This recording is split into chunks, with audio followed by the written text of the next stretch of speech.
Tom. Thomas. Tom, before we have any questions, I'd invite Tom Skerman to give us a presentation. Thank you for the invitation. I'm not going to provide you with a presentation. I'll just give you just a brief intro to the paper, if that's okay. Sure. And just invite Amanda Langley here in case you've got any difficult questions. I just conscious of. Why don't we have Amanda straight away then? Yeah, well, it would. I do have a fragment of ego. I'd like to be partially involved. So thanks for the opportunity to bring this paper here, and we are really seeking guidance from this committee to inform the stages of work in the water security program. The working title, or the sort of the draft tagline we have for the water security program, which we sort of worked up as a bit of a team yesterday, is that Hawke's Bay has long-term, climate resilient and secure supplies of fresh water for all. And so this paper is quite a small but relatively important step in that work program. You'll recall that on the 11th of March, just before lockdown, and the Corporate and Strategic Committee impressed on staff the need to increase the pace and scale of this program, particularly in response to the dry in the region, and then we went into COVID, and I think the feedback has been that you want us to increase the pace and scale even more, and then as we see the likes of Auckland Council and water consent's been called in by ministers, I imagine you probably want us to increase the pace and scale even further. So just today we're focused on Heretaunga and seek guidance from you that will help us formulate a set of recommendations that will come back to you for recommendations around possible storage sites for pre-feasibility recommendations. So just in the interest of time and noting that that will be a substantial discussion when we bring that back, and a lot of issues will be able to be canvassed there. I'm just happy to take the paper as read and just respond to any questions. Thank you. Any questions? Councillor Foss. Thanks, Tom. Thanks very much. Great to see some progress in this space. Or subject to the committee, of course. Just a couple of questions. The heading of the paper is the Heretaunga water security, to acknowledge there's work going on for other of the catchment areas as well at various levels. That's as prioritised as high as it can be. With all the other bits and pieces that are going on, that's fine. Just if you could just quickly touch on I know they're separate, but there is linkage in that they're water and Heretaunga in the tank process. So that's still going through its processes right now. Is that still open? Yep. It's still. And then how these could land in a perfect world, perhaps. Let's look at that scenario. At the end of the day, they will meet up somewhere if these papers were all to come to pass and tank was by and large unchanged. I think so. In terms of how we're framing the discussion here today, I think it sits. Look, it certainly is aligned with the thinking and approach of the tank policy, and insofar as the substantial body of science work and discussion that was done through the tank process acknowledged that there's an impact on a broader impact on the environment from all groundwater, from all water use, all takes, which has traditionally just been sheeted away to surface use, and so an acknowledgement that there's an environmental impact, it needs to be addressed, and the complexity and difficulty of addressing that across the Heretaunga Plains.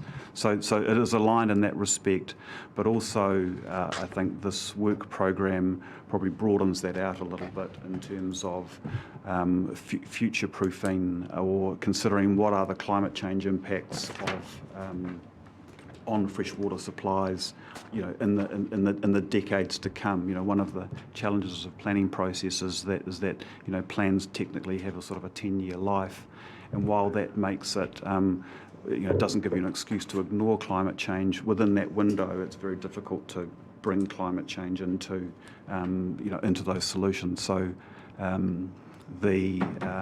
So that's how I describe it. It's certainly aligned at its very base aspirations. It's aligned with the current direction that is proposed through TANK. But in terms of the broader, mandate for an organisation like ourselves to sort of meet the foreseeable needs of future generations, I think it also brings that into play. Neil? Thanks, Chair. You're asking a huge question in reality here, and if I can take you to your page 23, the top table, what challenges is the storage solution addressing? And you've set out the 3 solutions and the volume scale that they entail. For me, the missing piece is the dollars that goes with that, and I know it's a huge thing, but it's almost impossible for me to give you an answer today as to 1, 2 or 3 without knowing that scale or having some sense of the scale. Can you help me there? Look, hopefully I can. I can provide all committee members with some assurance that based on your direction today, at the next council meeting, we won't have completed the construction of a storage facility anywhere in the region. So we as the framework goes, the question we're asking you today is what could it be, and that the question of what could it be then initiates a lot of work around what should it be, and that's effectively we will come back to you with recommendations to commit to pre-feasibility based on the scope and ambition that you've given us. We could potentially skip the stage and just come back and fully try and give you a full range of all options, and that then get whittled down. But through that pre-feasibility stage, we actually test whether any sites or package of sites or integration of sites are feasible. Will they work from an engineering perspective, from a geotech perspective, from a hydrology perspective, whether they're affordable. So those decisions will come, that information will come, several months down the track as the information is there, but we don't really have. You haven't helped me much at all. Yeah. When you think about this, an instruction today or a guidance today to look at 5 to 7 million cube, i.e. 1, versus up to 45, that in terms of simple planning, that means yay big versus yay big. And, even though they're putting if you like, some of the numbers around each of the scenarios, the obvious one is to go for 3. That's where the eye goes. Mm-hmm. But is it rational in terms of the resources that we've got in front of us? So I would say we need to complete the analysis based on your guidance. We need to complete the analysis and look at issues like cost, because it may not be a choice between one or t'other. It may be one plus or staged over time. So we need to bring that information back to you. We need to generate that information and bring it back to you. All right. Could I repeat Councillor Curtin's question slightly differently? I think what he's trying to ask is, you have increasing or decreasing returns to scale. So if for example, it's option 1, what is it we expect to pay per million cubic metres for storage, as opposed to option 3, is it the same cost per $1 million of cubic storage, or is it going to be 4 times the cost per million cubic metres for the bigger option than it is for the smaller one? So if the costs are going to explode out the bigger you get, it's going to change how you look at this. So where does the balance of it? Is it equal? You just you go from 5 to 7 to 11. It's approximately just the same proportionate cost, or are they distortions of the cost system? That's what I think he's trying to get. Yeah, so I think as a general rule, as you get larger, you get more efficient. There's no question of, that's generally the rule. But it does depend on the site and the peculiarities or the the idiosyncrasies of the site. But then it also so if the question was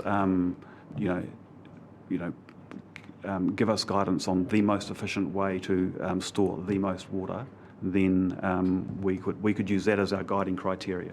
So, in answer to the question, you're expecting increasing returns to scale? Yeah. Okay.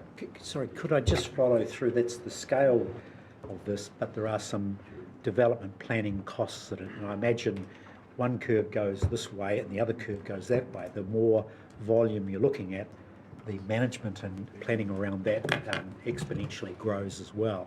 So just in terms of your work program, if we opted for 3, does that mean a big planning exercise, scoping and costing versus a much narrower option? Logically, yes, and you wouldn't disagree with that? Yeah, there's many of the same functions that you'll still need to go through, whether it's of a small scale or a larger scale, but there will be aspects that grow in terms of the development as you move up that scale of return as well. And it is the nature of the way these things are, I suppose, are proposed, is that the more you lean towards 3, the more you are looking at multiple sites. Okay, any other questions? Could I just make one other point there? Part of the engineers looking at the most promising of sites will take into account what is the potential indicative cost on those, and therefore which ones are less likely to be preferred sites than others. But so that will be part of their thinking and the criteria. Could I just look at your recommendations here? It seems to me that they look like there are 3 discrete options. You choose either the red one, the blue one, or the other one. Whereas I don't think it's actually kind of like that, but that's how it reads in the recommendations. And I wonder if you could think about the 2.2.3. It seems to me that what we're looking for, if it was stages or staircase, that you could have a program which enabled you to have storage for just simply maintaining the environmental outcomes on current climate conditions, but with ability to build more and add more to it over time. I think that's what people would be more interested in. Whereas it seems to me that you're indicating here you've got just 3 gates to go through. This one, that one, or the other one, which I don't think it's necessarily that, is it? Yeah, so it's a really good point. I think, and it's probably unhelpfully, but that is inherent in 3. I think that that 3 would probably represent a matrix of solutions, an integrated matrix of solutions, and so the first thing is to test whether they are actually viable solutions from an economic and hydrological and consenting and regulatory perspective, which is what we tease out through pre-feasibility. But then there is also, if they are all approved, and this is quite a way down the track, what is the sequence in which you develop those solutions? But if the point is, I suppose, if we choose one, then there's a whole bunch of sites that we will just put to one side. I'm just trying to be helpful here. So if the resolution was for climate conditions and provide additional future options to build up to for the needs of future generations, kind of implies a staircasing effect, which isn't in there at the moment, is it? Yeah, and I'd agree. Okay.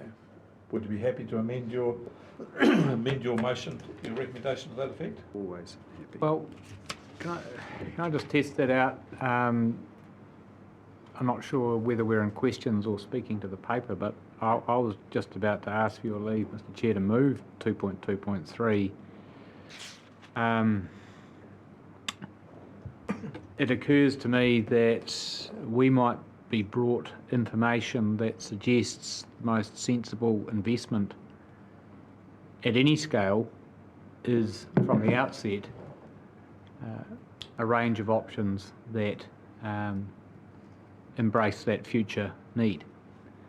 And I don't want to foreclose decisions. They may be step by step, and we might start with the the environmental flow and then progress to a future site, but I'm just worried that it may not, through whatever governance structure, funding structure, or whatever that ultimately arrives, necessarily roll out that way. So I was kind of happy with the motion as it was. Yeah, I think we're trying to say the same thing. probably. But we just haven't, if someone read the resolutions, it seems to be the plain reading of it, it gives you, 3 discrete doors to go through.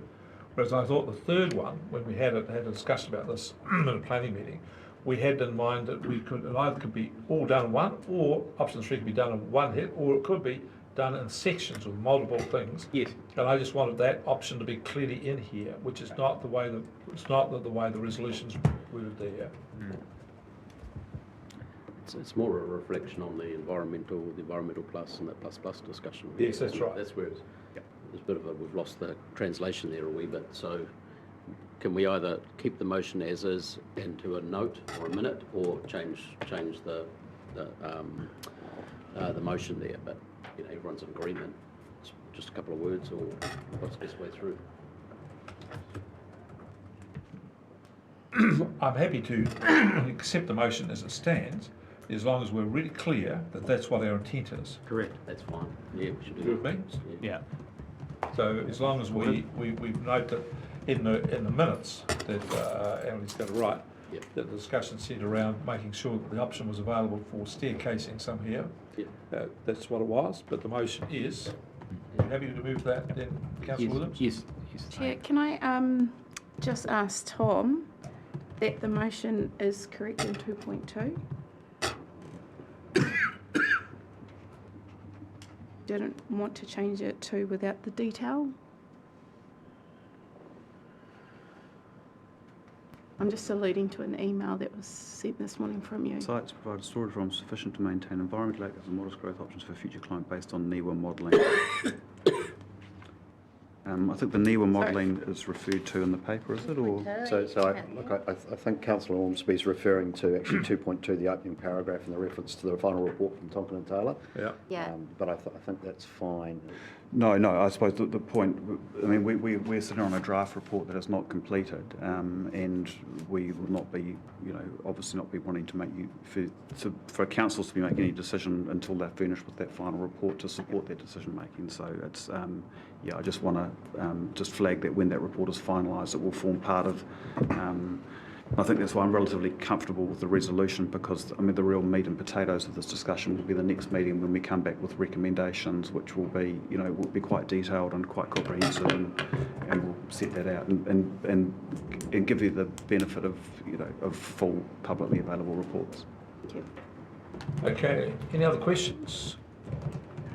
Councillor Curtin? Yeah, I just want to, I think this recommendation has got far-reaching implications. I think you already know that. But I just want to reference the RPC viewpoint on this, Tangata Whenaua's view on this. It's not as simple as we might immediately visualise. It's very attractive to go straight to 2.2.3, but it does carry with it whether we do engage in major ongoing growth in land-based activity. That carries with it that implication, and there is a body of thought that says let's not do that. Let's simply resolve the environmental issues, full stop, and not expand.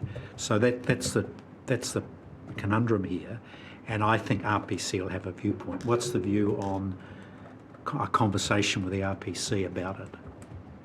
So we certainly have had a conversation with the Murray Standing Committee around aspects of the water storage and the water security program. I'm just conscious I'm notoriously bad at answering your questions, Councillor, so I'm really trying to get this one right. Maybe the difficult questions. The difficult questions are are welcome but not compulsory.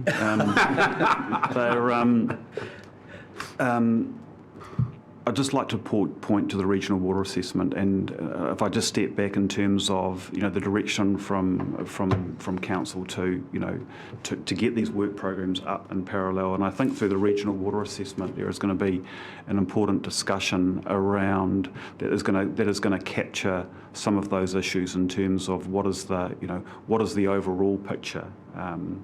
Of what are all the levers that we can be pulling in relation to improving our water security, and it's look, possibly because of the history, there is a perception that this organisation is only solely focused on water storage as a solution to freshwater security, and I probably don't necessarily support that view. I think there's a huge amount of work that's done right across the organisation in relation to water security, and a lot of them were mentioned in the debate that you just had prior. And I think the regional water assessment is also going to take quite a natural capital approach to understanding our water balance in the region. So I think there are, and so look, hopefully, as long as all the work plans go according to plan, is that when it comes time, and it is, some months down the track, perhaps even years down the track,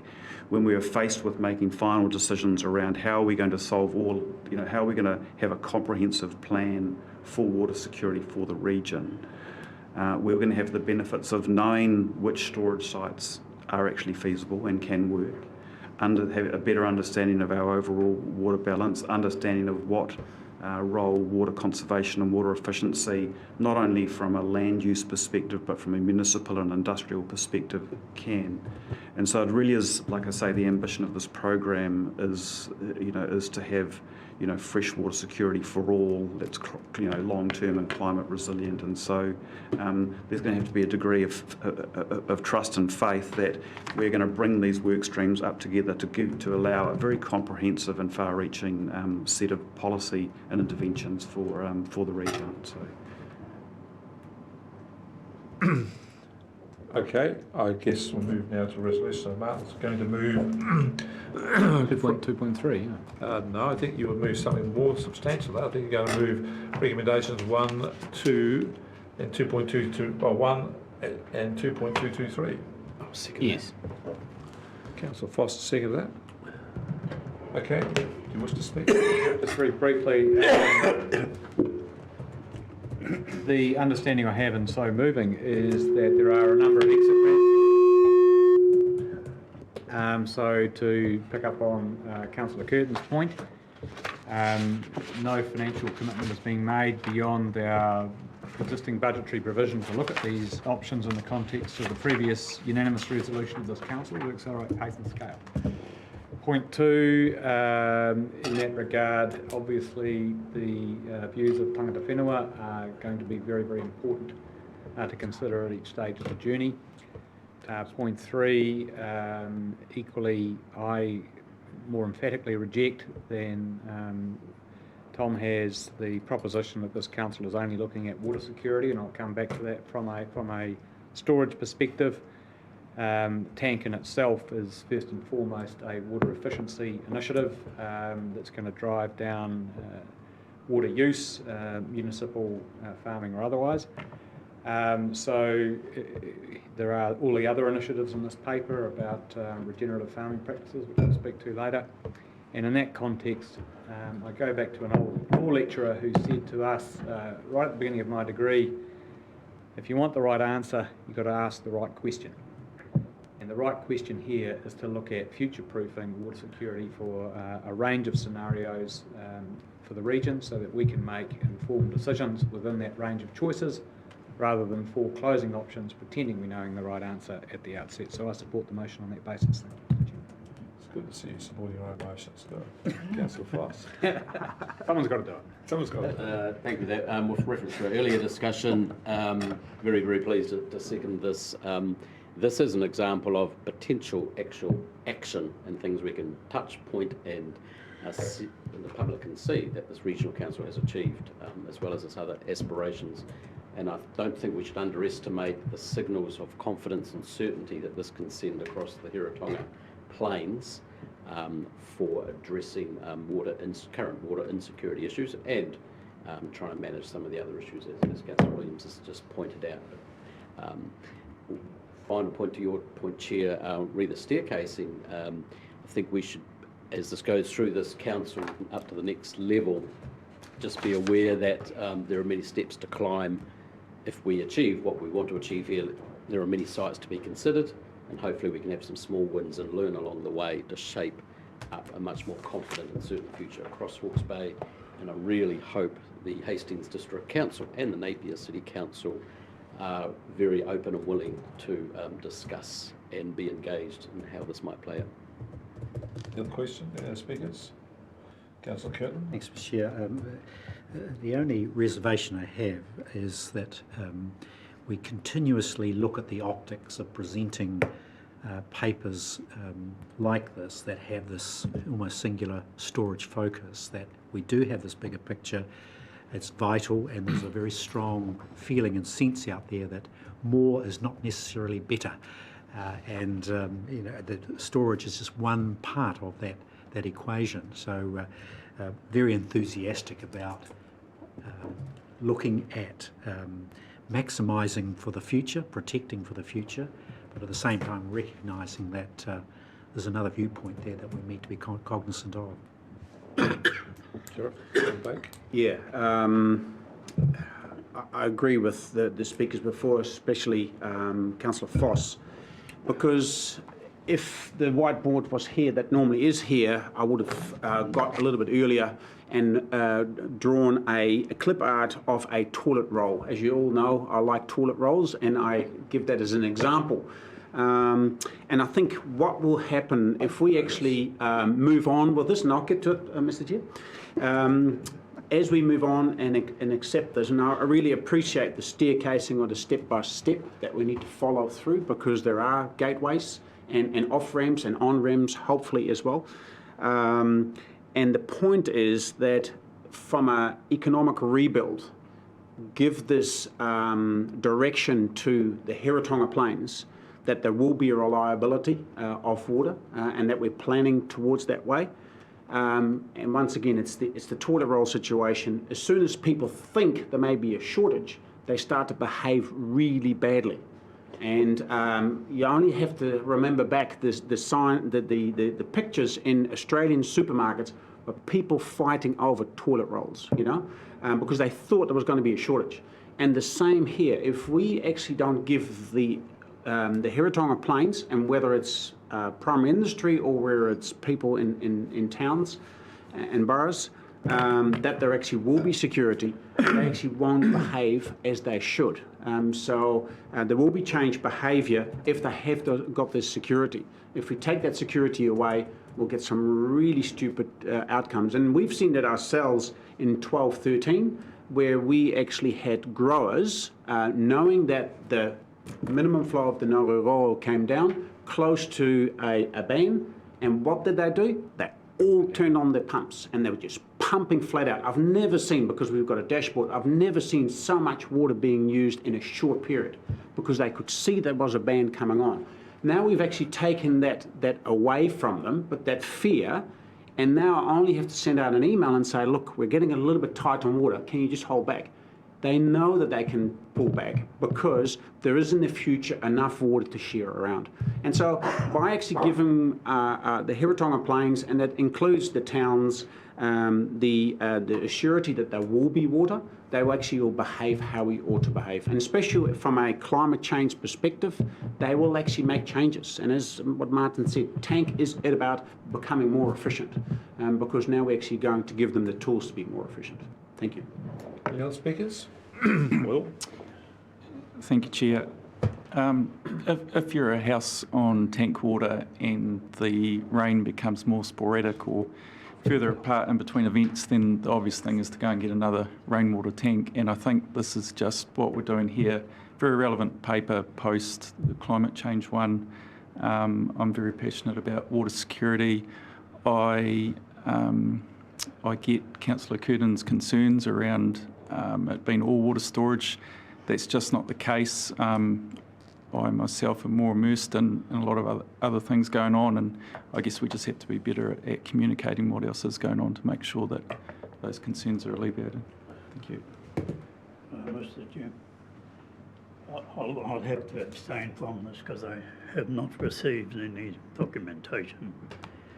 Now, it's not so much the dams, the storage of the water, it's the delivery. How do we think we're going to deliver the water? Because we haven't really gone through tank and had our discussion on it or the hearing. Most of what I see is that it's going to be run over private property, down drains. With your farm, your orchard, the water's going to go down it. It all but privatises the water and is put over private property, where you'll have no say in the matter. If there is a shortage and they need to shift water down through, what warning are you going to give any of the owners? And that's never been looked at and never really been discussed. So if we're going to think seriously of storage and damming, it's how are we going to get the water 10k down the stream? Because if we're looking at Heretaunga, it has to be at the Maraikakaho end. And you know what you're going to do then? Private property, drains, creeks, no rivers. There are no rivers to run it down, so the Crown only owns the land where it crosses the road. Well, it's on private property, private land. So until I get the full documentation, I have to abstain from voting. That's the point. Okay, any other? I'll just make a couple of observations before I hand back to Martin. Can I just say that welcome. You're a bit concerning there when you talk about your obsession with toilet rolls. I wasn't quite sure where you were going. But could I just make the other observation? I don't think you should judge the behaviour of Aussies and apply that's how Kiwis behave. I'll make unlike me, I'll make a political point. Can I just observe that when I first came onto council, we had money in the budget for looking at water storage in this area. And 8 years on, we're getting to a pre-feasibility study. I want to say this is the rate at which things move, and I want you to think about that when we come back to climate mitigation. Stop 1 month and you'll wait 10 years. I rest my case of that. Martin, do you want to? Nothing further to add. Okay, I'll put the motion. All those in favour will say aye. Aye. Contrary, no. Carried. Now we have a delegation of... Mr. Chair, One abstention. I abstain from voting. Have it be noted. I said that it was carried, so it only means there's a majority. It doesn't mean I said carried. Yeah. Not recording the votes. Right. So it's just carried, so it means there will be, there's then gaps where people say, well, I didn't vote. If I had said carried unanimously, then there would have been a problem. Subtle, I know, but it's accurate. Now, we've got an esteemed delegation here. Would you like to come talk to us about the urbanisation of the Heretaunga Plains? We've got Richard and Mike. And I presume that you are not here to talk about that you're for it, and you've got another point of view. I'd rather like your description of the steam. Well, We'll take that. former councillor of the Hastings District Council. Good morning, and I look around the table, there's a fair amount of experience here with some young blood, so I think we're in the right place. We sure are.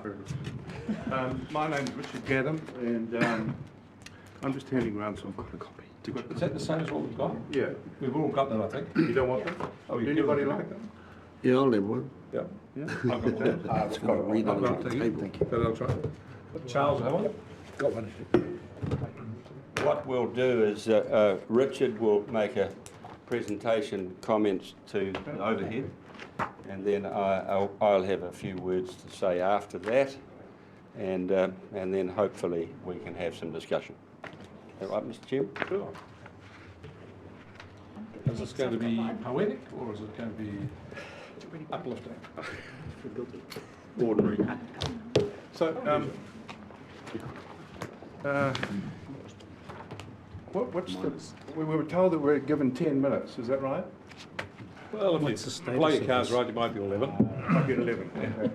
Depends on how see if You've it's a got really... 10, I've got 10, and then we've got 10 for talking. Is that correct? Oh, I see. So I sit down and say Well, if you want to, I think it would be better if we had. I think these things go best where we get some engagement with the council, an opportunity to ask you questions, have a discussion. Yes. Yeah. So the longer you talk, the less there'll be questions, and less there will be for discussion. So your choice. Quick. Right, okay. Well, my name's Richard Gaddam. I live at Waimarama. Just a bit of background about me.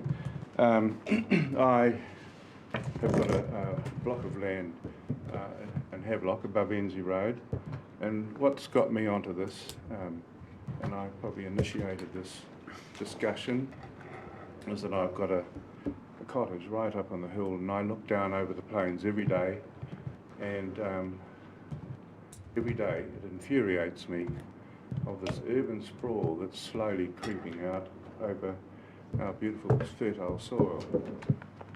So I was getting a bit agitated and discovered that Mike was agitated too. So, and then we've discovered that a lot of other people are agitated. So we thought we'd do something about it. So I put up a presentation here, and I'm not going to run through it because you'll be able to see it. But let's make a start. Who's controlling this thing? Am I? You are, but Oh, how do I do that? oh, just You're out of control already. Yes, I am. drop me. So just tell me when you're ready. Oh, okay. Yeah. Hasn't started It's yet. technology, it's way above me. Is this the first one? Yep. Right. We believe that the root of this issue is really this HBUDS document, and it's allocating a lot of these fertile soils of ours for urban development, and basically it's being sort of tacked on because it's easier and cheaper for councils to do that. All that's pretty self-explanatory. Okay, the next one. An aerial map, as you can see, about mid-40s, what Hastings looked like in Havelock. Next one. That's January 2018. So you can see that it's expanded hugely. You want to just flip back between the two, you can get a comparison. Yeah. Flaxmere is not there. Flip over again. See, it's all expanded out into here. Hastings is growing, probably another half as much again, and Havelock has really taken off down there. Okay. Now this one here explains the building ages of and so these green areas here are obviously newer, and the yellow ones are the older one. It's pre-World War II and post-World War II. Green being pre and the purple being post. Napier, of course. You know, Napier hasn't got much of the Herotama Plains. It's really only so that this area here. Quite a bit of it's gone. Napier again. That's an old one there, which is quite interesting. Probably taken maybe mid-30s, close to the moment, perhaps 1940s. Yeah, so this HBUDS document is coming up for renewal again. The last one was in 2017, as you know. The next one's due out 2022. And we believe that really now time to start looking and planning for the next one. These are the areas that were in the last document allocated for residential and industrial expansion. These are the hectares. Keep going. Pretty self-explanatory, and you would have seen it in the book. Okay. This is here. Look at that. Nearly 1,000 hectares, which is allocated in the 2017 document. disgrace, I think, we believe. Carry on.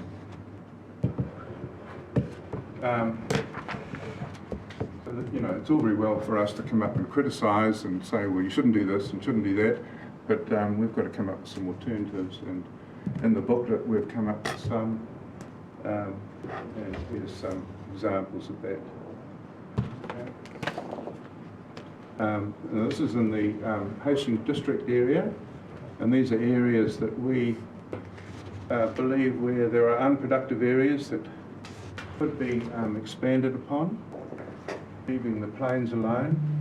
Just unfortunate that Hastings is actually built on the most fertile land on the plains. One of the areas that we would like to see more expansion on, of course, is Tiawonga over there. If I just come over here, when you look at these maps on your booklet, you'll see these areas like these little red ones here. That's a subdivision that's just been given approval. Tiawonga belongs to the Nilsson family. That one there is just behind the shops there. That's at Brookvale. That's Andy Lowe's one, Ada Street. That's Iron Gate there. Timona warehousing land there, and that's of course Mahi Road. So these are all the orange areas are the areas that we believe are unproductive. Okay, moving on. So this is our summary, and I'll just leave it up to you to read that. We believe that now is the time to draw a line in the sand and say no more. This can't continue. And we'd like to think that the three councils jointly would be perhaps groundbreaking and be progressive in actually making a change in this next document. This, of course, is how we've come out of, or been through and come out of COVID-19. That's in your booklet as well.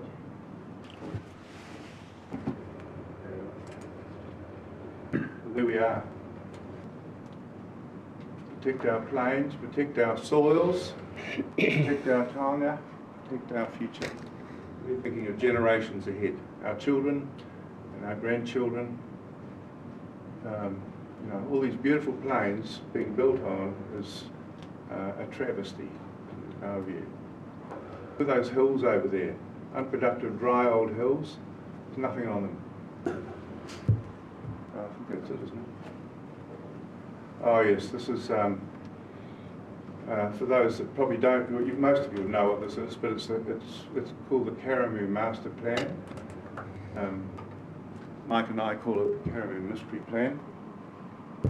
We actually don't quite know what it's about, and the paper was publicised as being for urban and industrial growth. Of course, we're furious because all of this land here, is some of the best soils on the plains. Wakatu, of course, was built on beautiful land. Thank you very much. Thank you. Mike. So yes, we have a problem. Everyone knows we've got a problem, but it's just what are we going to do about it? How are we going to go about doing something about it? And I guess the most important factor that comes to my mind is to get rid of the political disconnect we have. We know that over the years that's held us back. And this issue, if there was ever any issue that would bring the region together, I think it would be this one. Usually in the term of council, you deal with one or two major issues. Your last one, we know what that was.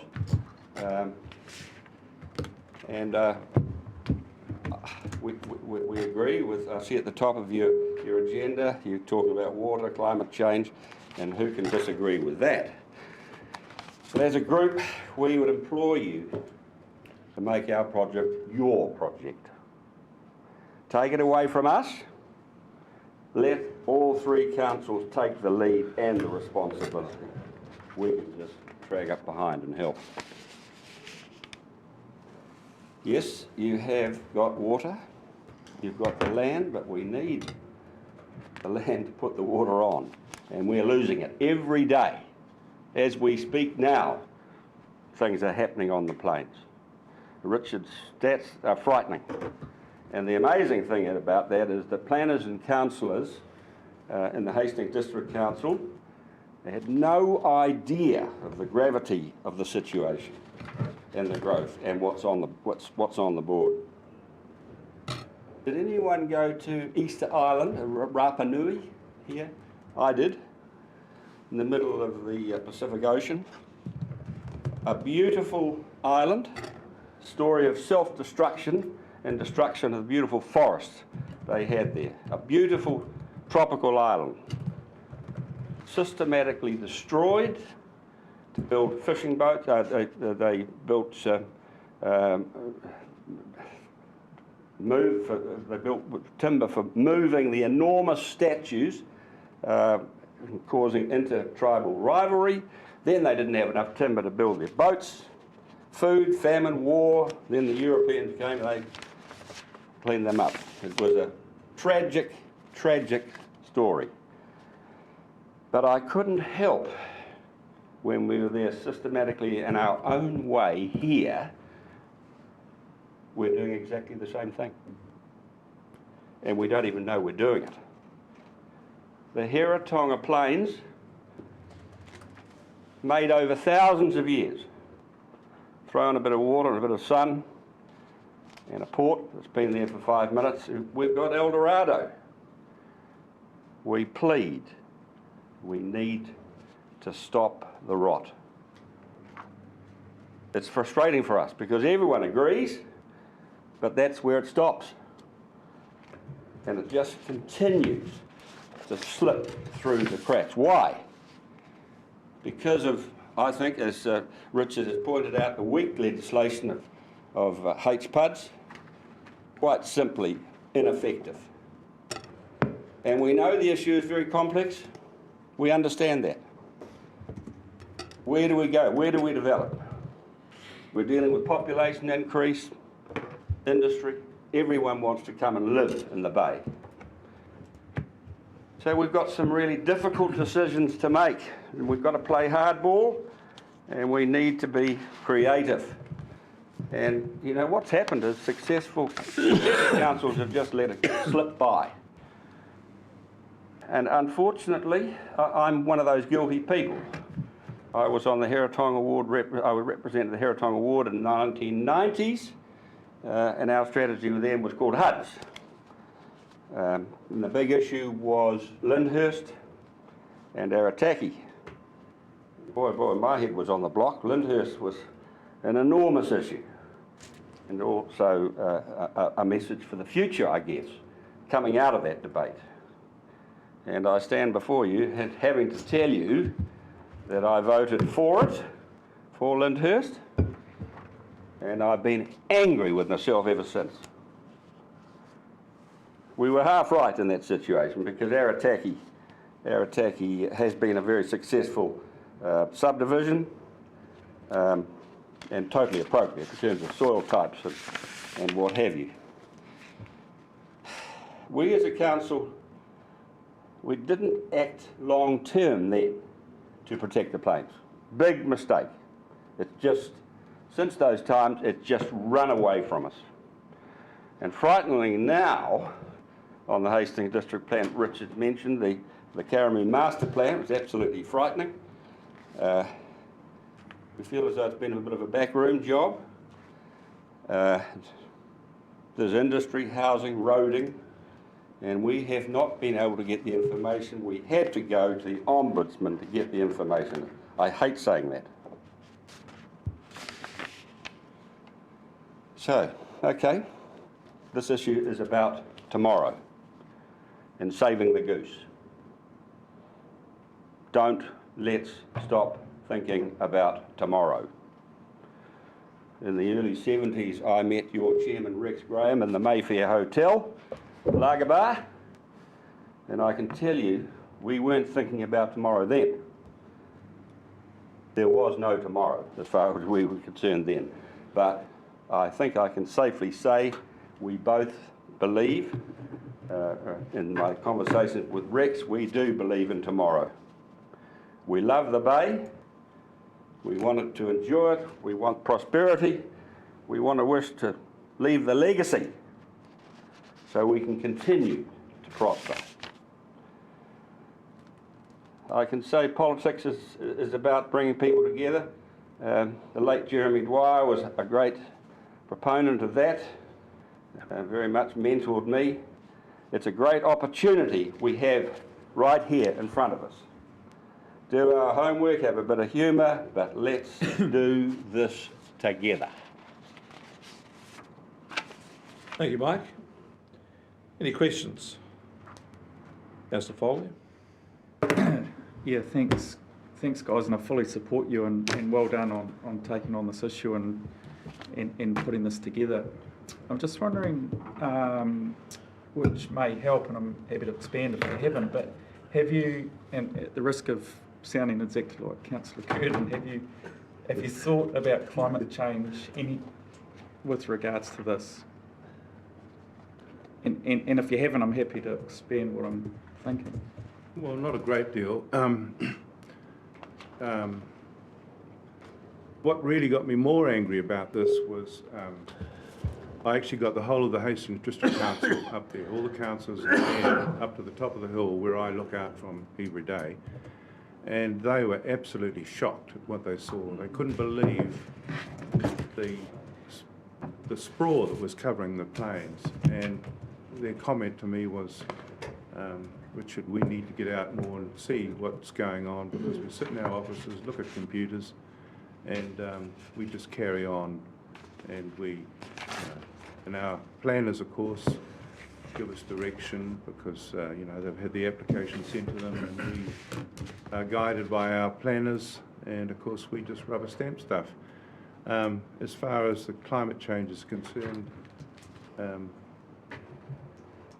I guess it has an impact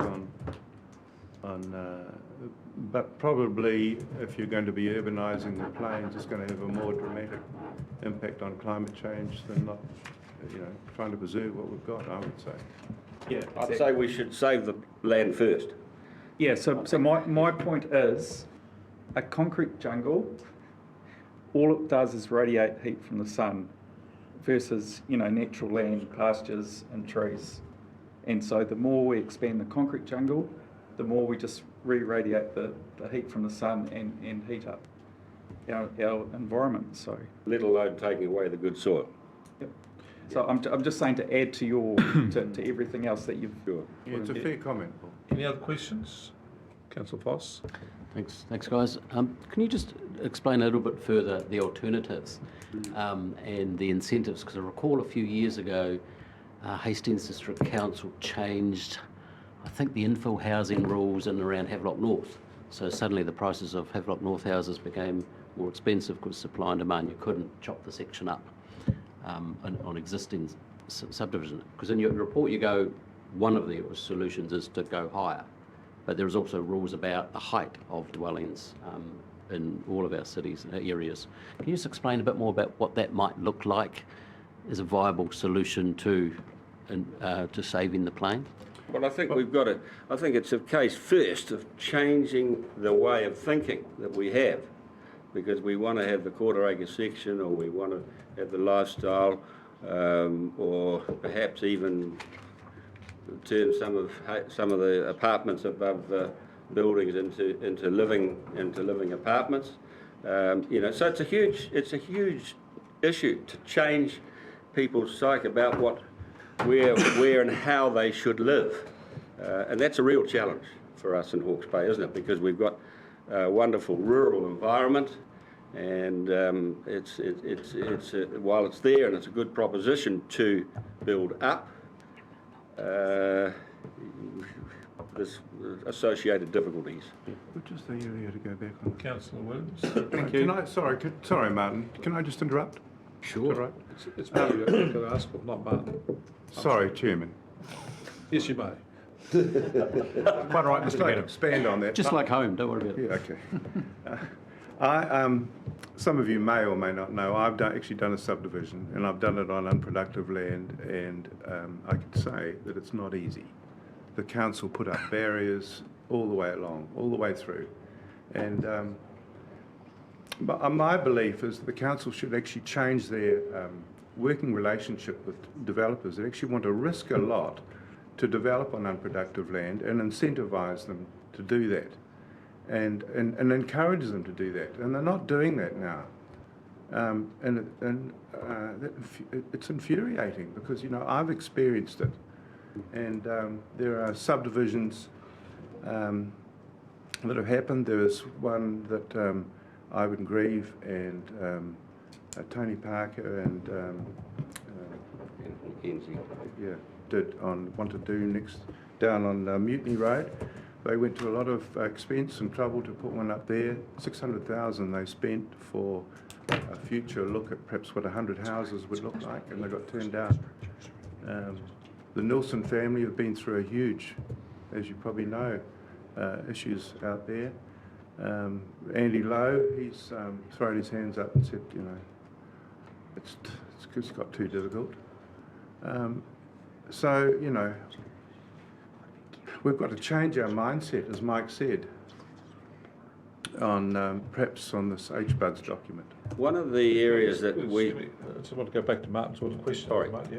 Martin? That's right. Are we going to get to make any observations about this? We are. I'm just conscious of time. I'll try and confine it. Presentation, I want councillors to be able to give the opportunity to ask questions, and we can do that. Yes. Yeah. So format, that's Thank you. okay. Martin? I need to preface the question briefly. Firstly, just thank you not only for Councillor Foley shared the initiative here, but for putting in options to help make it work, as opposed to just sort of saying, no, you can't. How do we make it easier? My observation is this, that from a climate change lens, there's everything to be said for protecting horticulture, productive soils. We're going to need a transition of up to 200% increase in horticulture to meet our zero carbon budget, and this is the place to do it. It's obviously got major transport implications, which I'm right behind in that capacity. My question, though, if we're going to build up instead of out, I actually think we need maximum lot sizes, not minimum, but I don't know if you witnessed the Auckland Unitary Plan debate. They tried to increase density of people's houses and say to them, you can build up to 20 metres now, and there was a hell to pay.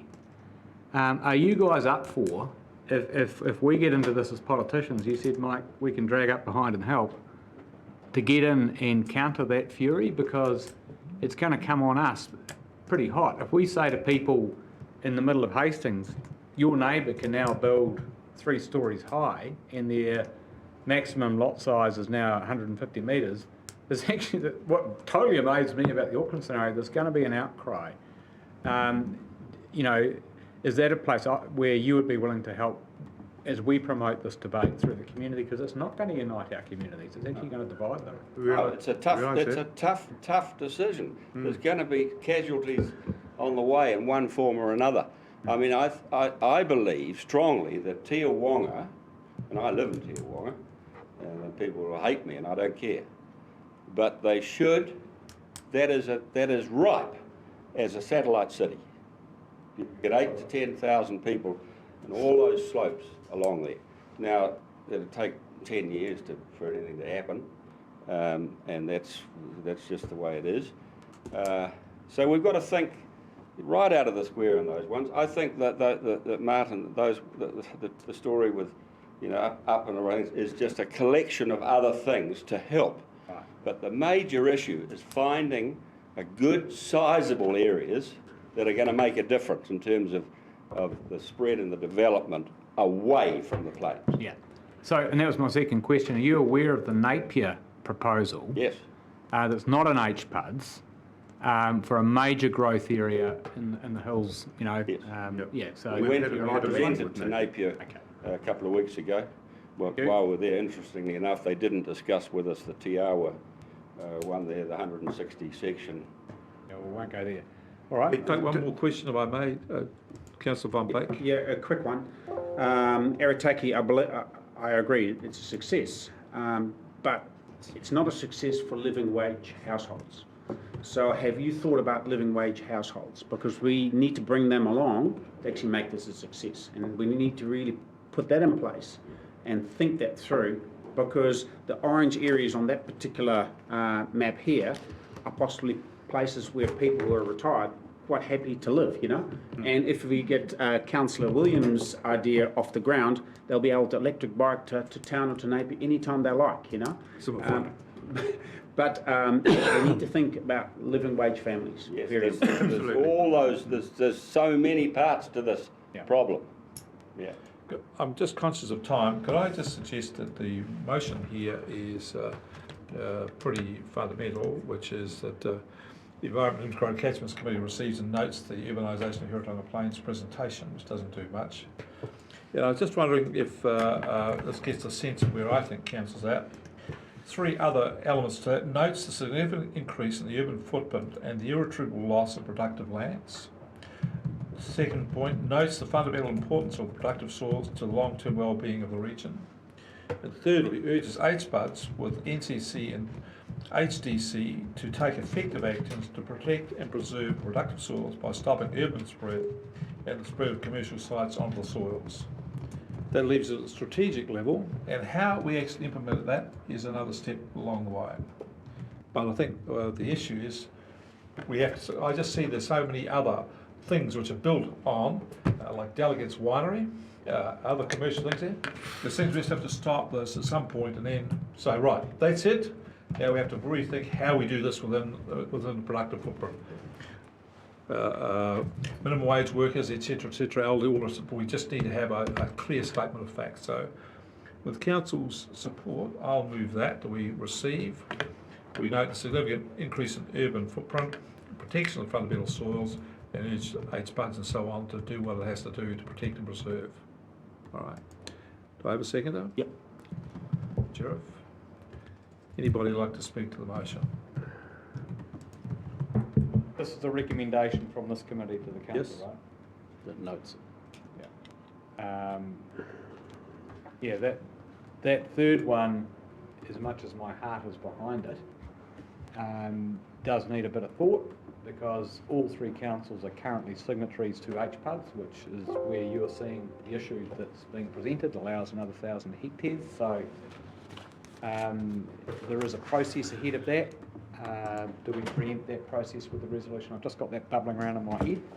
So, When it comes to full council, if we need to update it, we can. But I just think to have just a received report, yeah, I understand. it left me empty. Okay. And I just add to 2 things as I close this with. Walking down the street in Akina the other day, no, it's Rorika the other day, there was a development going on, and the digger was there putting drains in. I looked over the edge into the drain, and here 1.5 metres down was nothing but brown soil. Nothing but highly brown. It's a crime to build to that. The section I had in Mahora, I'd put a corner post in, with the fence had gone over, I dug 5 feet down, and I was in thick, dark soil all the way down. No stones, no clay, just soil. We have built on the best soils you could ever find, and it's just, in my view, an unbelievable crime. And so that's my thing. So I'll put the resolution. All those in favour say aye. Aye. Contrary, no carried. And I'll just say, I'm thinking of both you. Chairman, could I just acknowledge that came with us this morning, Rose Mohi, at the back there. She's had a very rich history in terms of the plains, and also Diane Vesti, Oh, yes, is Diane. the chairman, Yes. chairlady of the Hawke's Bay Fruit Growers Association. We've got we've got a growing network of people to go forward. Thank you. Thank you for that, both of you. And I just want to say to you, Mr. Donnelly, if you were at the Lager Bar in the 1970s or the Rex game and can recall the night, you didn't stay there long enough. Maybe he's there now. Where is he? Can I just make one last comment? Is that right, Mr. Chairman? Sure. We can all agree, and of course we go to this is our 3rd council presentation now, and everybody agrees with what we've said, And, you know, let's get into this. Let's draw a line round here and say, this is it, no more. My biggest fear is that we can do that, but then councils down the road are going to say, well, you know, it's not easy, we're getting squeezed out. Let's just take a little bit over here. And they'll break that promise. So I'm struggling to know how we can actually get this in legislation from perhaps central government to actually make this a firm. I mean, when you go overseas, there's a line in the sand. You can't build from the village into that paddock over there. And they've got the right idea. They're looking for the future, and we need to do that too. There is some national direction coming on this one. I'm just conscious we've got to move on. Thank you very much, and thank you for your entourage. Thank you. Right, item 8, farm environment plans. Thank you, councillors, for listening to us. Thank you. Mr Chair, is it appropriate to put in the minutes that the Chair dug himself a hole? 5 feet is quite impressive. I wonder who's at the bottom of that. It just shows you some time working on a farm digging fence posts. You always struck water at 5 feet. No, that was actually amazing. I just couldn't believe the black silver. Jeff's left us. Gerald's nobody's one gone. left. One less. Right, one less. Let's move on. Who's taking this item here? So, thank you, Mr Chair. So Shane is going to be doing a Shane? presentation on this for councillors who may not have met Shane. This is Shane Gilmer, who's our Farm Environment Management Plan Advisor. Thank you. Be up there anyway. Okay. Shane, over to you. Good morning all. Looking forward to giving you a run through on a farm plan update, which will cover where does FEMP fit in, also what is in the content of a FEMP and how does it work to achieve its purpose. The FEMP is a unique project in the sense that it actually integrates with a lot of internal departments in the organisation, and it's also external.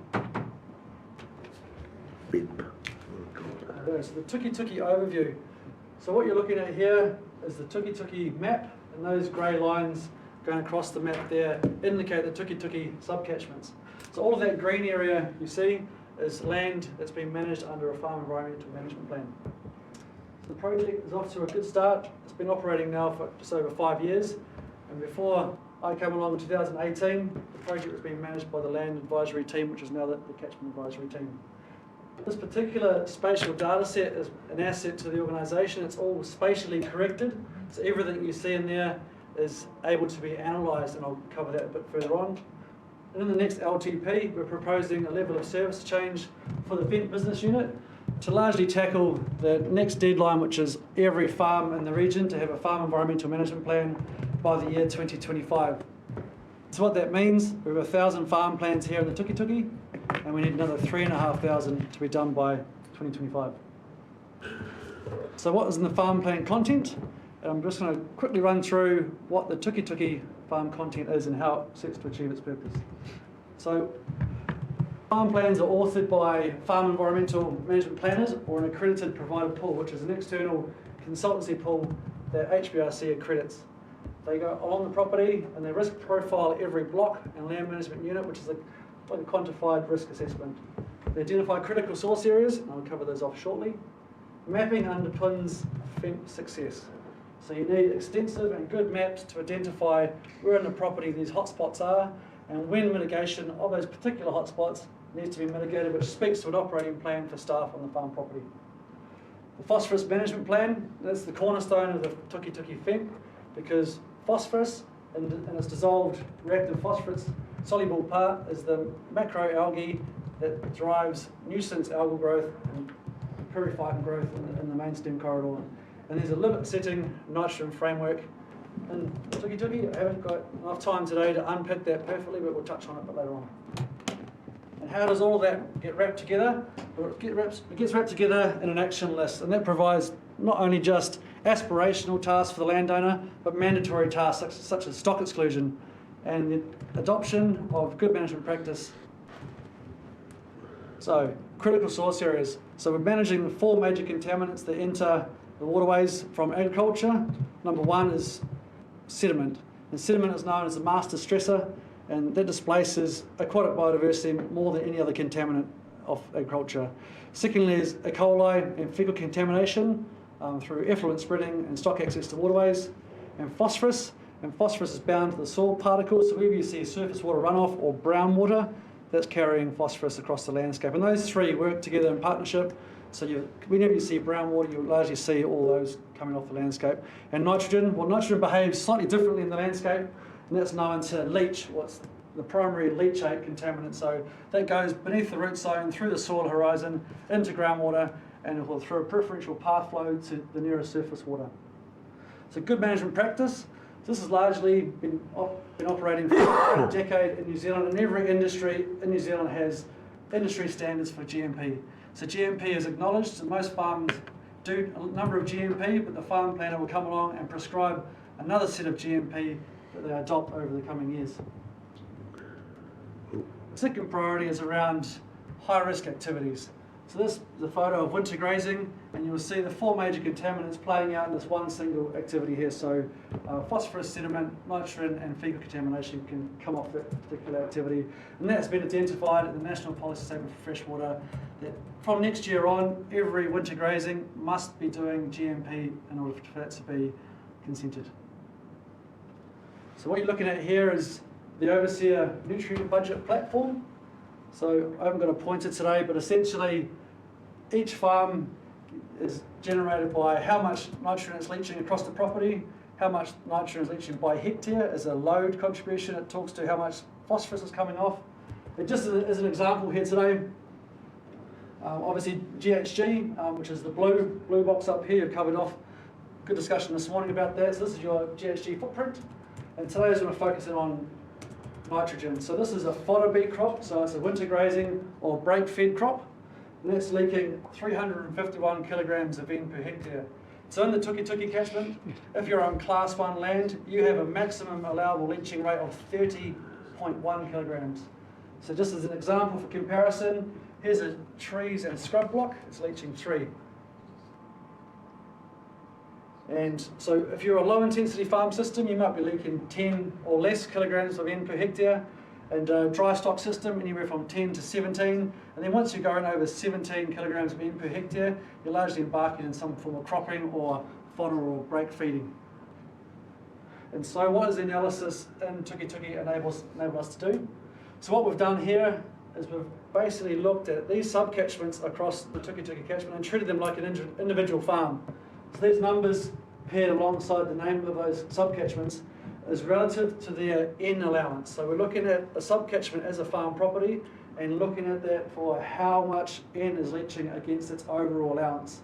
And so obviously you draw your attention to the amber and red catchments down there, Tuki Pool, that's 17% over its natural capital N allowance, and the Makiri 2 there is 25% over its N allowance.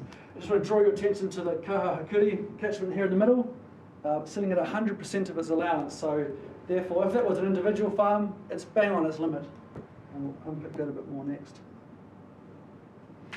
Right, so Kahahakuri in the middle here. So the sub-catchment analysis breaks down to talk to, okay, we've got a whole bunch of high-risk activities and high-risk farm properties in that sub-catchment. Actually, when you look at it against the framework, it's actually okay. But it's running nearly 4 times over its dissolved inorganic nitrogen limit. So we have an issue there. And there's 10 properties in that catchment which are greater than their limit. But a staggering number, it's 15% of the catchment area is over its LUC or its N allowance. So as a comparison, Environment Southland, when they have up to 1% engaged in winter grazing in the catchment, they deem that a high risk. So we have our work cut out for us. One of the biggest findings in Tuki, or one of the biggest surprises, was that actually sheep and beef systems go over their limit. And so what this graph is showing you here today is total number of farms. So draw your attention to sheep and beef on this bar, and then dairy on this bar here. What I've done for today is I've grouped dairy and dairy support blocks. I've put them both together. So what these two bars are showing you that actually dairy farming and dairy industry are obviously known to leach a lot of nitrogen. Well, in the Tuki, it's similar. And it's similar for 2 reasons. There's a lot more sheep and beef farms in the Tuki. And secondly, Hawke's Bay, we like doing winter cropping. It's a highly productive time of the year for us. And sheep and beef farms who have flatland and are embarking into cropping, or if they've got a, let's say a decent percentage of their farm that does rotation cropping, they'll be over their N allowance. Well, Shane, can I just stop you there? Sure. What's the y-axis on that graph? Total number of farms over their N allowance. So there's 50 sheep and beef farms over their N allowance, Yep, compared to 40 dairy farms over their N allowance. that's correct. That's not a graph saying that sheep and beef produce more nitrogen than dairy. No. No, just But total also, number. the thing is that dairy is not just dairy farms, it's dairy and dairy support farms. I understand that. It's just Yeah. wanting to get. So that's, yeah. Yep. Yeah, so you're basically looking at total of 40 dairy farms in the Tuki, whereas the rest of the sheep and beef farms, outnumber it sort of, 10 to 1. And where to from here? So FEMP as a project I said before, it's great on integration. We've got the National Policy Statement for Freshwater, which is now landing new rules in farm planning. We've got the NES, and so we've also got auditing to tick off next. And we're also going to work on a FEMP template, which is going to make our life a little bit easier as we move forward into landing tank, and then as we look forward into the future for auditing. So it's about managing quality, and auditing is the only methodology that we have to ensure that quality is delivered out there in the rural community. So that's me, thank you. All right, any questions? Neil? We have some light on the subject. I've just got a couple of questions for you. Just going to the paper itself. Sure. Under regulation, What number? chapter, page 28, paragraph, the one I'm particularly interested in, paragraph 11. So just for clarity, a FEMP is a tool that's required under the Plan Change 6 introduced a rule, and the rule is that what the land use is a permitted activity subject to the application of the Farm Environment Plan. And I'm just a little bit hazy about the resource consent part of that. Sure. Can you just give us a sequence of the regulation? Do you want me to do that? Yeah, absolutely. So the Farm Environment Management Plan was an outcome of the Board of Inquiry process developing Plan Change 6. And the initial requirement for farm environment management plans for the catchment was that all properties over a certain size, or there was very few exceptions, forestry was one of them, were required to have a farm environment management plan by 31st of May 2018. And so that was a regulatory requirement. The next part of it, if you want to sort of sequence it, is that following on from that, once we have 5 years data in the various subcatchments, and Shane put up those maps, where any of the monitoring points at the bottom of those subcatchments exceed 0.8 dissolved in organic nitrogen, all the properties within that subcatchment are required to get a production land use consent. So how we would then use the Farm Environment Management Plan, it becomes an important tool because part of it is a nutrient budget. So we know what's going in and we can estimate what's coming out. And so we're able to make some decisions on consent conditions based on that information. Okay, so I was more the notion that there was a rule change, there was a plan change, and then a rule that associated with permitted activities, but in certain zones 1 to 8, there is a resource consent also required. So the FEMP is not a rule in itself; it's an obligation of the rule. It is the rule that requires a FEMP for everything above 10 hectares. Yeah, there is a rule. That's what he's trying to say. Yeah. But on top of that, There is we've got a resource consent requirement for certain parts of the subcatchment. If you've been within. Yep, and also to do with the allowance of N. So you've got the threshold up to 30%, which is restricted discretionary if you are outside an over-allocated DIN subcatchment. Thank you, yeah. Giles? Hey, good, Shane. Talked about having 3,500 vents required by 2025. How many auditors you going to need for that? We haven't got any at the moment, but we have 14 accredited farm plan providers.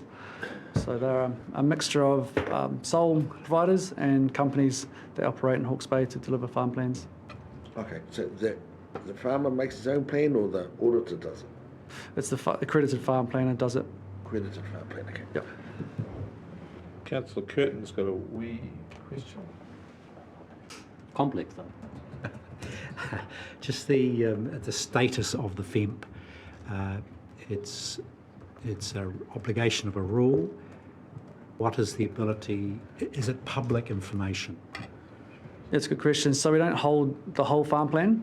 So the accredited farm planners get access to a portal, and they basically put through the portal just the information that we need to manage the job at hand. So we get location, size, farm system type, how much GMP they've done on the property, and what is their leaching rates. And when farm planners renew the nutrient budgets, they submit the nutrient budgets back through.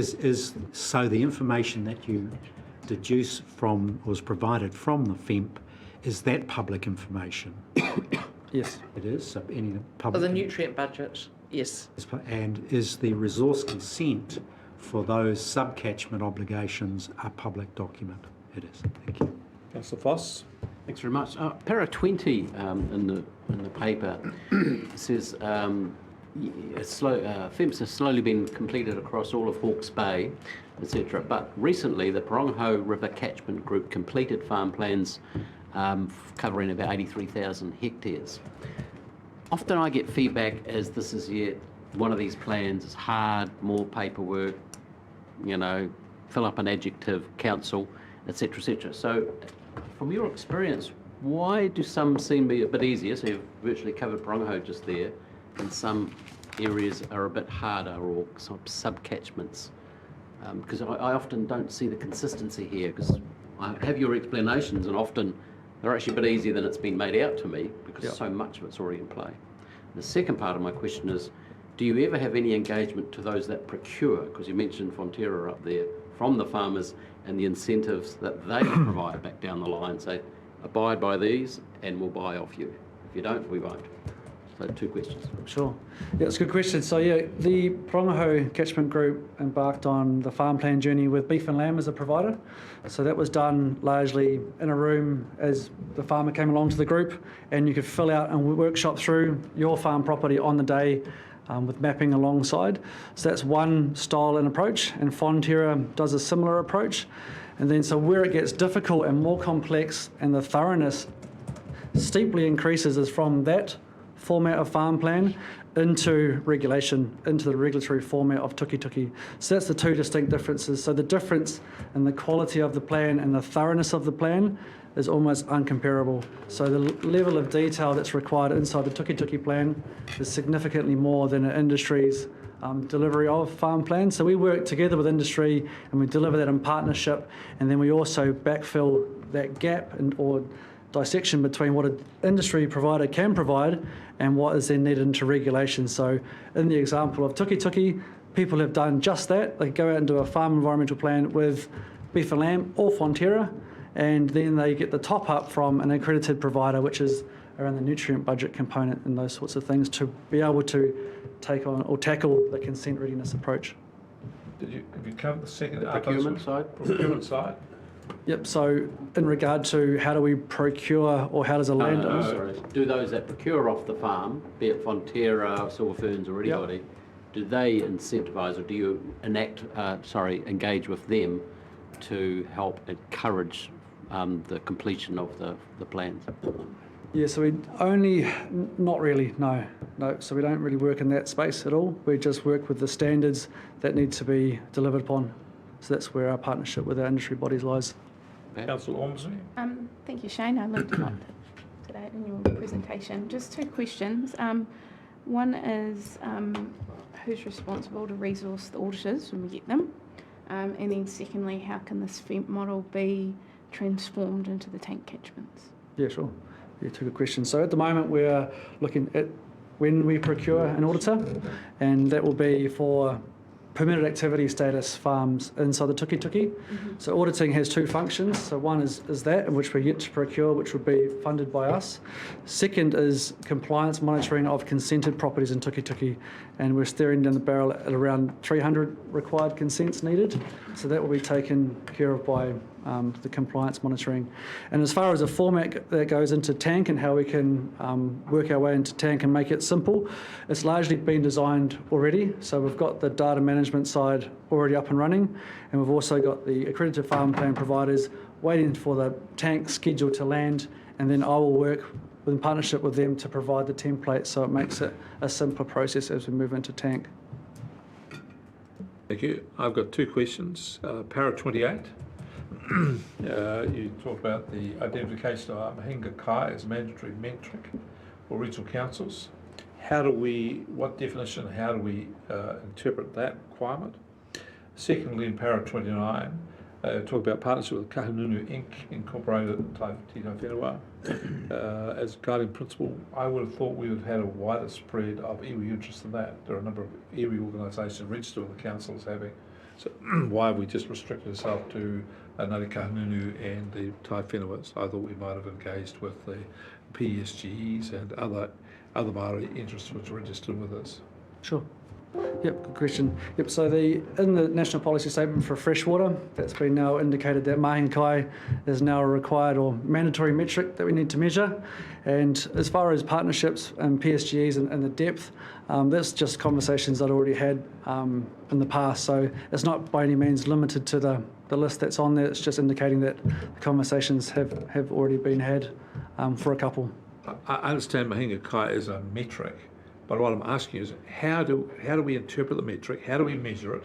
Yep. How do we go about this?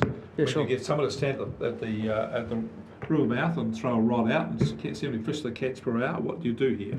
Yeah, I guess so. In regard to what is the metric and how we measure it is yet to be fleshed out. But we're quite fortunate that Ngāi Tahu and Environment South and Environment Canterbury are already many years down the track from how they measure, how they monitor it, and how they incorporate that into the farm planning context. So we'll be looking to them for guidance and starting with that. Chair, I could just add that there's a national work program around implementation of all of the freshwater reforms being stood up as we speak, and that is going to be governed by a joint partnership between regional councils and the Kahuiwai Māori advisory group that advised on the reforms, and within that is a whole bunch of definition work for things like mahinga kai, which will be co-developed at the national level, and then guidance provided to regional councils. Oh, good. I look forward to that, because one of the things that has been raised to me quite a lot is that people at the bottom end of the Ngāti used to say that they used to be able to catch flounder down there. Haven't for a long time. When's the regional council going to do something about it? This seems to me to be the pathway into that. So we've got to go and fix the rivers so that people can go and catch flounder at the bottom end of the Ngāti. I welcome that. Absolutely. That's what it's got to be about. All right. No other questions? Mr. Chair. Yeah, sure. Councillor. You had greenhouse gas emissions in the nutrient budget. Is that now in all farm plans done from now on, and how's it calculated? Yep, that's exactly it. So yeah, it's based off dry matter production. So it's a direct relationship to how much dry matter is eaten on the property for methane, and then it's really pulled together from size of the property, a little bit of the soil type, and then what is the activity on the property. So it's rolled up through overseer, and it's done for every overseer nutrient budget from now on. And also, what does the future of that hold for us? Well, we need to have a climate resilience component to the HPRC template. So we'll be working with that in partnership with Beef and Lamb. They're currently operating to deliver on a model for farmers to do their own carbon neutrality calculations. So they're earmarking by the end of this year, they'll have something really simple that everybody can use at the farm gate or farm scale. Okay. Would somebody like to move the report to received? Councillor Ormsby, Councillor Foley, would you like to speak? Speakers? All right, I'll put the question. All those in favour will say aye. Aye. Contrary, no. Carried. Thank you, Shane. Very good report. I really enjoyed it. Cheers, thank you. Thank you. Good work. Okay, how close are we to lunch? Oh, about 4 minutes. Do you want to Carry on. carry on? Right tree, right place. Okay. Who's going to? Oh, sorry, Chair. predator free. Yeah, Chair, so we're going to do the predator-free paper Yep. now. Campbell's going to run you through that quickly. Campbell, Look, really an well- opportunity to give you a bit of visibility on this pretty substantive piece of work that sits within the biosecurity biodiversity team, and to indicate to you where the project's at and some work that we've got ahead of us that will come back to you in the long-term plan development. Campbell, welcome. Thank you, Chair. Predator-free. Predator-free. It's down the bottom.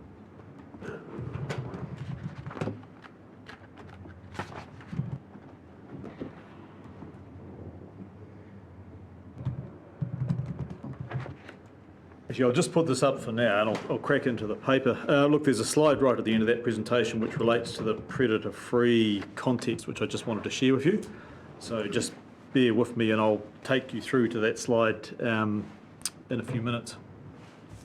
So look, the predator-free paper was really to give you some context around how our investment in 2018 and the long-term plan then into predator-free Hawke's Bay, where it's got to, and also a bit of a conversation on how it integrates with the other activities we've got within council. And then also the paper obviously talks about how we might actually measure and report back to you on some of these predator-free activities. So I guess in 2018, really on the back of the success of Cape to City, we went and made an investment in the long-term plan into predator-free Hawke's Bay and predator control in the region. That's expressed in our strategic plan as effectively developing a network of comprehensive predator control across different parts of the region.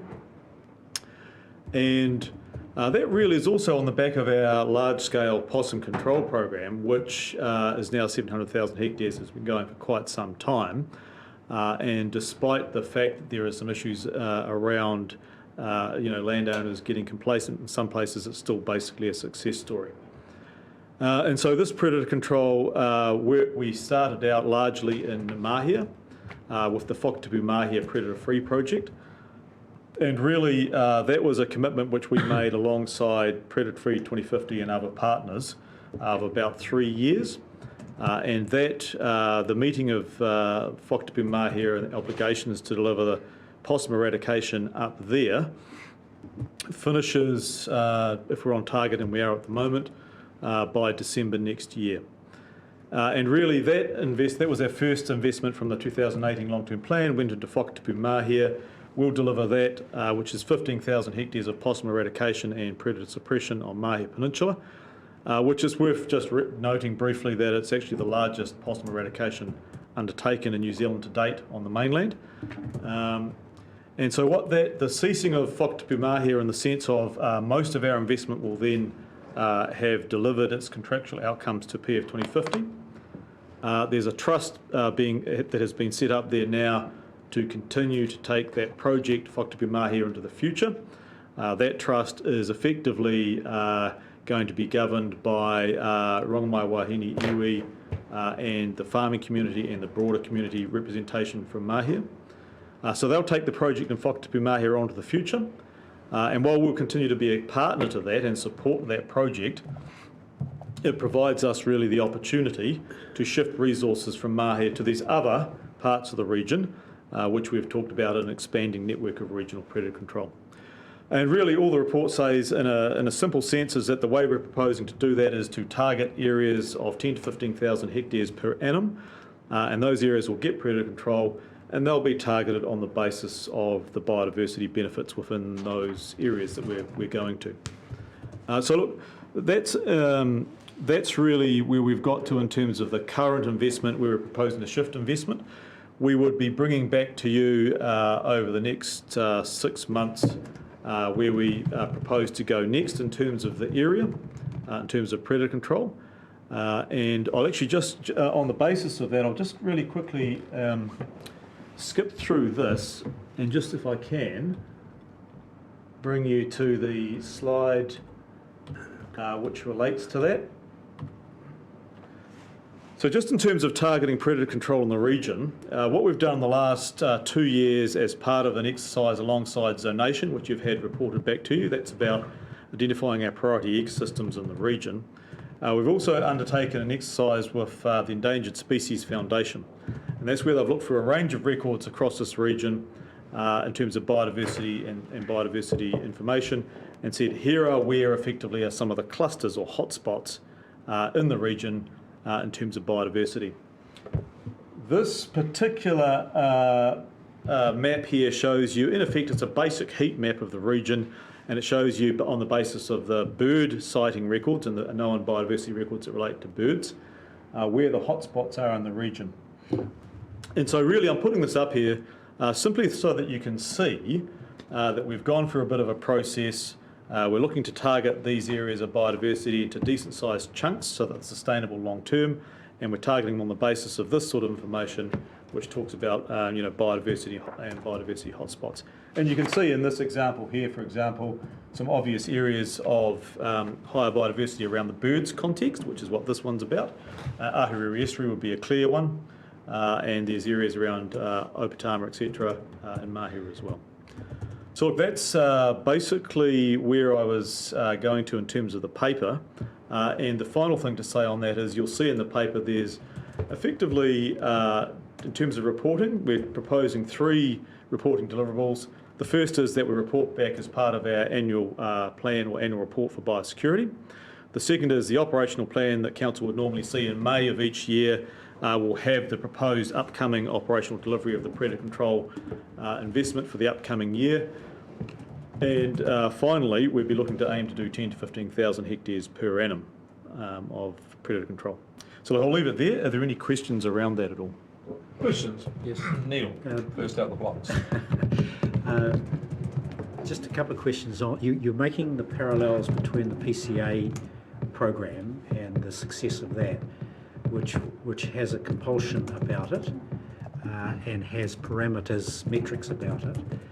How do you anticipate this broad spectrum predator control process to look in relation to that program? What parameters do you set? What's the level of compulsion? And it indicates, so if you're going to go 10,000 hectares, that all the landowners agree to that. What does that look like from there? So I think if you look at the PCA program, and you're quite right, one of the reasons for its success was that right at the start, 75% of the community brought in to actually signing on to possum control, but they signed on with a compliance obligation to a long-term commitment to maintaining low numbers, and that's been a key part of its success. As part of the Regional Pest Plan review in 2019, we've included into the Regional Pest Plan the ability for landowners to sign on to the same sort of deal, if you like, in predator control. So that exists as a mechanism in the Regional Pest Plan.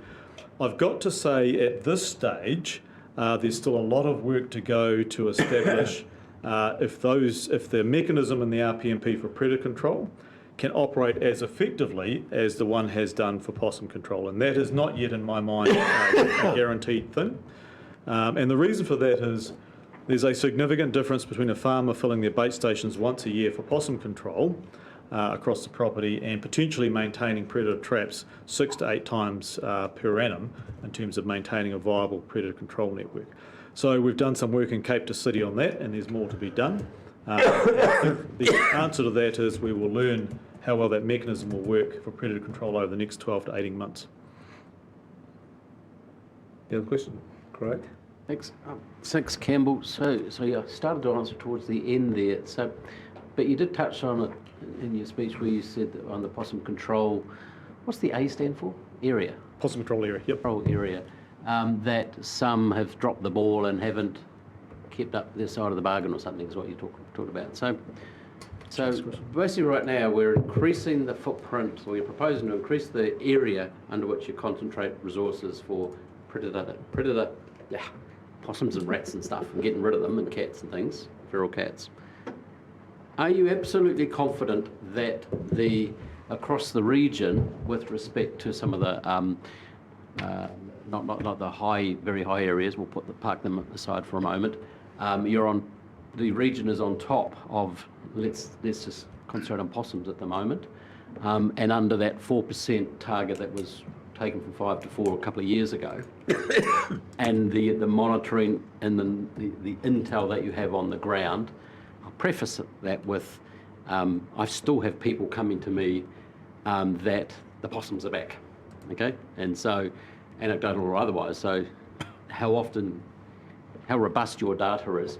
And then if you could also just touch on just some engagement or acknowledgement what Osprey are doing in this space, and where you end and they start, because you're obviously very aware of the issue we had a while ago.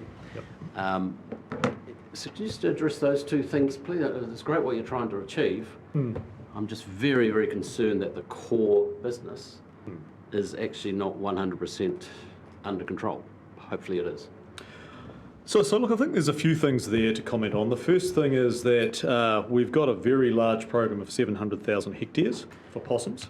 At the last RPMP, we dropped it down from a 5% residual trap catch compliance rate to a 4%, so it actually got tougher to meet the targets. Over the years, we've constantly asked ourselves just how well is this thing working, and we've done a range of things, including monitoring programs, which you see reported annually, which show that by and large it's tracking well below its compliance targets.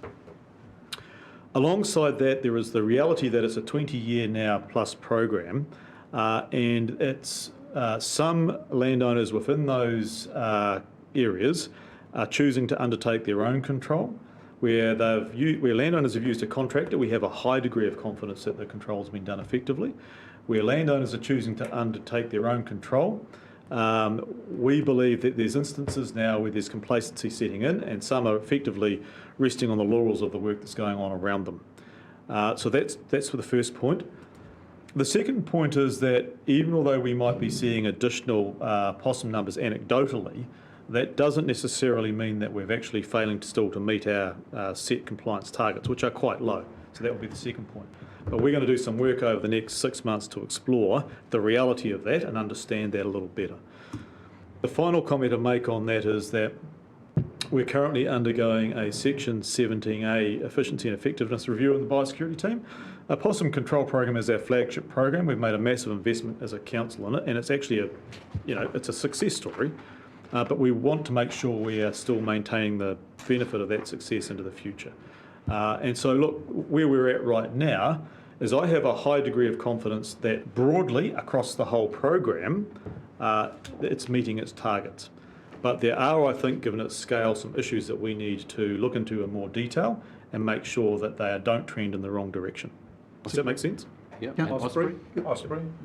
Oh, so Osprey, look, we've had a long-term relationship with Osprey in this region up until 2013. We managed the program for them, obviously, and you had a briefing about 2 or 3 months or just prior to COVID in relation to that TB flare-up. As a result of so in the past here it's worked quite well. It's come over from Osprey to our possum control program in a relatively seamless way. But the reality is when we ceased management and they were doing their thing, we still kept in touch, but it was once a year, maybe twice a year meeting. What the TB event in the northern part of the region has highlighted is that fundamentally they're dealing with the same farmers we hold a really close relationship with as well. So it's highlighted to us in the past, in the last 3 or 4 years, we have probably not been as close in our relationship to them as we need to be, and perhaps from their perspective vice versa as well. So the short answer to your question is the mechanism for transferring stuff from the Osprey program to ours is there and it works well. The relationship in the last 3 or 4 years hasn't been close enough, and it needs to be closer to make sure the sorts of issues and the risks around miscommunication that happened in the TB outbreak don't happen again. So sorry, Mr. Chair. Just before we get, I want to follow up on this one. Ian's asked for something. Ian? So Councillor, just certainly come back to the Osprey point, but just so you've got some comfort, this whole notion of protecting and adequately resourcing our core functions and biosecurity is central to the 17A review. Already we're discovering there are some fundamental questions we need to bring back to you in terms of levels of service measures and approaches we could take as part of the long-term plan development. So you'll get full visibility of all of those, and we're going to want your advice on where and how we invest and what levels of service you want to attain in these areas. So that's all to come before you. That's great. But just the Osprey bit, describing what was, the thing broke down, so okay.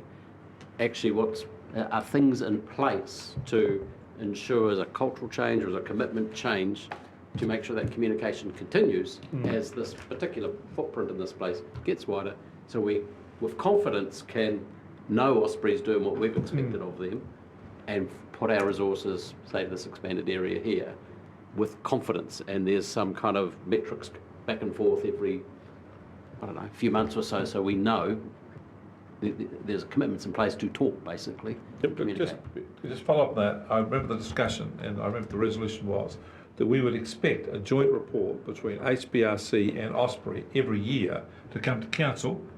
There's a check to be done on what was Councillor Foss has raised. So what I want to know, in supplementary to that, has the letter been sent to Osprey, and when are we going to see the first joint report?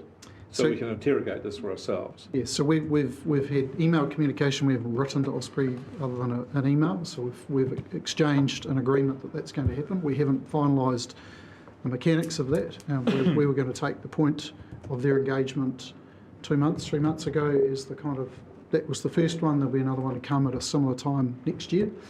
The other point would be in terms of the kind of culture and practice is that traditionally the engagement with Osprey had been a very operational conversation through the TB-free committee and those sorts of environments. There's now a commitment from Osprey and certainly the sector generally, regional councils generally, that we want to have a more strategic senior leadership engagement on a regular basis. So this is a topic that's come up in a national working group called the Biomanagers, where all of those national senior leaders involved in this are wanting to connect with Osprey at the right level to get those regular, what are you doing, how are you doing it, conversations occurring. And at a very local level, I'm now planting myself into the TB-free committee, so I have much greater visibility on what's happening, what the conversations are, where the gaps might be, so that I can be constantly testing staff as well as Osprey around where we go. Yeah, that's great. But if we play the tapes back at that Osprey Zoom meeting, I think, wasn't it, that there was a commitment to give us the report that was in play then, as well as this commitment to an annual reporting cycle. So because we've still got a fire burning up there, and the CEO or the chair committed to giving us the report, a catch-up, and we're yet to see that. Yes, we have received that. So what he talked about was he'd run an internal review process. He's a new CE, and we've received that. We haven't. We haven't. It was promised to us. It was. Can you share it? I'll make it available to you. Thank you. Make it true, and I'm really pleased to see that you're putting yourself the right person, the right place. Yep. Victorian phrase. But I just also want to say to you, I think we have to set a line in the sand here. Can we have it that we get the report, joint report, by May 2021? Absolutely. Bang. So we know. We just need to know, so at some point we can check, are people doing what they should do, and it'll be a point of time where Osprey and our own team will say, are we in shape to be able to report to council and withstand some pretty piercing questions? That's what it is. Okay, any other questions? I think we're getting for lunch. Could I just note something noted down here? No, I think it was the possums all I had. The only thing I'd say to you, Campbell, is that with these reports, I get really, I want to see some done tomorrow. Go with me? We all like to see this thing. I just want to see more of this done tomorrow. I'd love to take you all on a field trip to Whakatupu Mahia to show you that it's happening right now today. Yeah. Well, why don't you put that on the list and let's go? Yeah. What are you doing this afternoon? No, but I think a field trip to there would be actually outstanding. An overnight stay is a lovely variety there, I've been told. Yeah, well, let's do that. Put that on the list. Well, if you're up for it, we can certainly arrange it. Well, I move the recommendation that the integrated kids will receive to note the integrated report, and that at the next committee meeting we receive a recommendation for a field trip to the peninsula to be signed off by the committee. Do I have a seconder? I'll second that. That'd be great to see. All right. Any debate? I'll put that. All those in favour will say aye. Aye. Contrary, no. Carry. All right. Let's have a break for lunch. We'll be back at 1:15. You happy to organise a field trip?